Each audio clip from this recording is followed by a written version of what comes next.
As the former Secretary of Justice, naniniwala po ba kayo sa forever? Hindi po ako. Hindi po ako.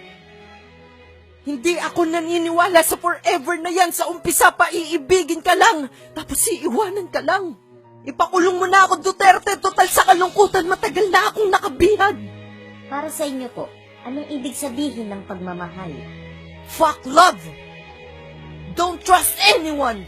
10k likes, 10k shares, 10k comments. Ilalabas ko ang sex video ko. Pero walang gustong manood! Ang ganda pa naman ng performance ko sa video ko. May batas bang ipinagbabawal ang pagmamahalan ng isang driver at isang politika? Di ba wala?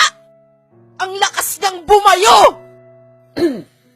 Gaano po ba kalakas ang pagbayo na tinutukoy niyo? Sa sobrang lakas, naging D4 na lang ako. I was like, yes, yes, rock and roll to the world! Pero matapos lahat ng nangyari, iniwan niya ako. Ako ay nagmahal, nasaktan, nag-sex video. I was hurt as fuck! Binibigyan ko na nga siya ng 3 million a day. Tapos ngayon pinagbibintangan at dinidiin pa ako na pinuno daw ako ng mga sindikato. Well, kayong lahat, fuck you kayo! Pinuno agad? Hindi ba pwedeng member lang muna? Ang Laila de Lima po ba ay duwag? Hindi ako duwag! Pero takot ako sa ipis! Lalo na yung lumilipad! Kadiri! Lalo na pag tumutusok yung mga paa! Mga failing butterfly! Calm your tits lang po. Calm my tits! Di ko na alam gagawin ko!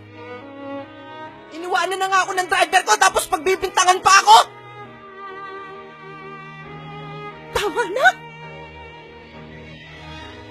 Patayin niyo na ako! Total yan naman ang trip niyo! Patayin niyo na ako ngayon! Dito na, me! Come at me, bro! Peace out! Thank you! Totoo po ba na si Matobato ay pakana niyo lamang? Hindi totoo yan. Hawak siya ng mga Illuminati at may ebidensya ako.